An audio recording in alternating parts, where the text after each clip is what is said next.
ઇન્સ્ટાગ્રામનું social મીડિયાનું account જોઈને લગ્ન cancel થઈ રહેલા છે. કારણ જાણીને તમે નવાઈ લાગશે, બધા જ ઇન્સ્ટાગ્રામ વાપરે છે, ફેસબુક વાપરે છે, બધું જ વાપરે છે.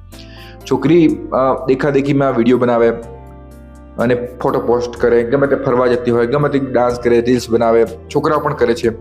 કે એમાં કંઈ પ્રોબ્લેમ નથી, કરવું જોઈએ. દુનિયા આ સોશિયલ મીડિયાની છે, એમાં કંઈ પ્રોબ્લેમ નથી. પરંતુ આજની તારીખમાં ક્યાંક આપણે છોકરો જોઈએ લગ્ન માટે, છોકરી જોઈએ, તો ધારો કે XYZ છોકરીનું નામ છે, બરાબર. તો મને ખબર પડે કે આ છોકરી ફલાણા ગામની આ એક છોકરી છે, આનું આ નામ છે. તો હું પહેલાં ઇન્સ્ટાગ્રામમાં ટાઈપ કરું છોકરીનું નામ, કે આ છોકરી ઇન્સ્ટાગ્રામમાં એનો અકાઉન્ટ નથી, ફેસબુકમાં અકાઉન્ટ નથી, ગલતીથી એનું અકાઉન્ટ મળી ગયું, બરાબર.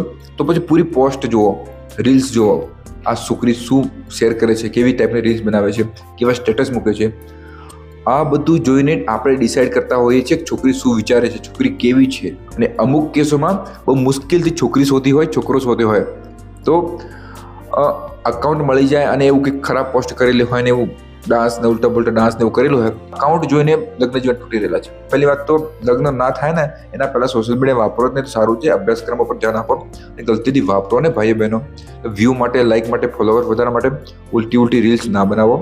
જિંદગી શરૂ થતાં પહેલી બરબાદ થઈ જશે. સારો પતિ મળતો હશે કે એક સારી છોકરી મળતી હશે, આ એક સોશિયલ મીડિયાના અકાઉન્ટ કરતાં છોકરો છોકરી મળે નહીં અને જિંદગીભર ક્યાંક ફાલતુમાં ક્યાંક એવું લગ્ન થશે અને જિંદગી બરબાદ થઈ જશે.